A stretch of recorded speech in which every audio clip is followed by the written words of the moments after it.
বিকেলবেলা আমরা চা খেতে খুব বেশি পছন্দ করে থাকি, সেটা শীত কিংবা গরমই হোক না কেন। আর চায়ের সাথে একটা টাও চাই, আর সেটা টা যদি হয় একটা সবজি পাকোড়া তাহলে তো কোনো কথাই নেই। এখানে দেখতে পাচ্ছেন অনেকগুলো সবজি আমি চিকন করে কেটে নিয়েছি। আলু, গাজর, তারপর হলো বাঁধাকপি, পেঁয়াজ, ধনিয়া পাতা সব কিছু ভালো করে লবণ দিয়ে মাখিয়ে নিয়েছি। সেই সাথে অ্যাড করে দিয়েছি ডাল পেস্ট, আর সাথে দিয়ে দিয়েছি ধনিয়ার গুঁড়া, জিরের গুঁড়া, মরিচের গুঁড়া, হলুদ গুঁড়া, রসুন পেস্ট, আদা পেস্ট, স্বাদ অনুযায়ী লবণ, তারপর কাঁচামরিচ কুচি, সব কিছু একসাথে দিয়ে আমি এখন এটাকে আরও ভালো করে মাখিয়ে নিচ্ছি। মাখানোর পরে এখন অ্যাড করে দিব আমি আটা। আপনারা চাইলে ময়দাও অ্যাড করতে পারেন, যার হাতের কাছে যেটা আছে সেটাই অ্যাড করে নিতে পারেন।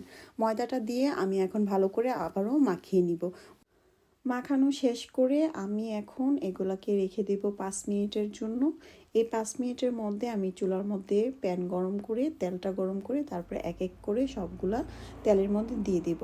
কেউ চাইলে তেলের পরিমাণটা কমও দিতে পারেন অথবা একেবারে ডুবো তেলেও ভাজতে পারেন। আমি এভাবে মিডিয়ামভাবেই তেল অ্যাড করেছি আর এইভাবে করেই ভেজে নিচ্ছি।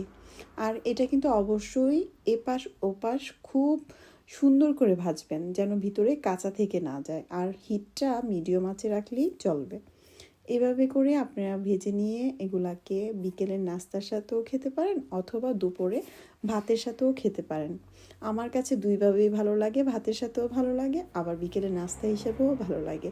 এটা কিন্তু আসলে শীতকালীন সবজি হিসাবে বেশি পাওয়া যায়। আর এখন সারা বছরই শীত আর গরম হোক না কেন, সারা বছরই এই সবজিগুলো আমাদের হাতের কাছেই থাকে।